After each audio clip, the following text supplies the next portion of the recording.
Hey there, let's talk about the Eisenhower Doctrine. Now, the Eisenhower Doctrine is going to be developed by President Dwight D. Eisenhower. Now, what's going on at this time, some historical context, is Nasser in Egypt is going to be consolidating power in the region. And his plan was to play the United States and the USSR off of each other for his own benefit. We're going to know this when we talk about the Suez Crisis as well, with the Aswan High Dam, how he's going to have the United States a system and then the Soviets a system, and both really play each country off of one another, trying to have them one-up each other for the benefit of himself, the benefit of Egypt. Now, the Suez Crisis is going to give Nasser much more power in the region, and the rest of the world is going to be realizing this. The U.S. at the time was the only Western power with any influence in the Middle East. No one else was really there, so there was no real other power in the Middle East, just the United States when it comes to the context of the Cold War. Now, this is crucially important because the United States sees the need to protect oil from the USSR. Now, you're realizing at this time period, countries like Iran are bordering the Soviet Union. Iraq is very close to that, same with the Gulf.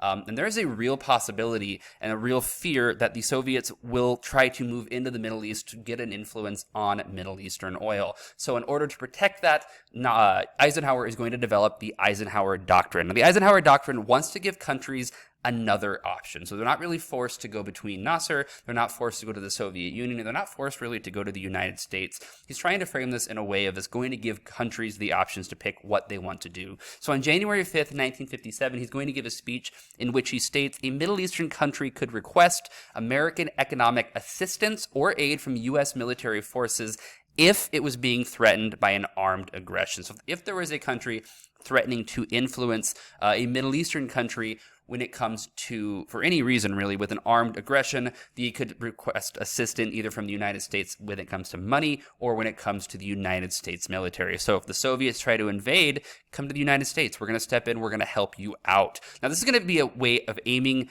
to stop Soviet aggression. However, he's going to term it international communism. And the reason he's going to use the term international communism is simply to increase the scope of the doctrine. It's kind of a way of saying, like, hey, China, you don't want to mess with anyone because then they can get our help as well. It's not just going to be Middle Eastern countries.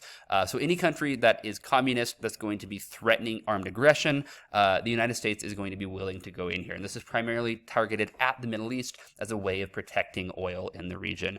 Questions, comments, put it below. Otherwise, good luck.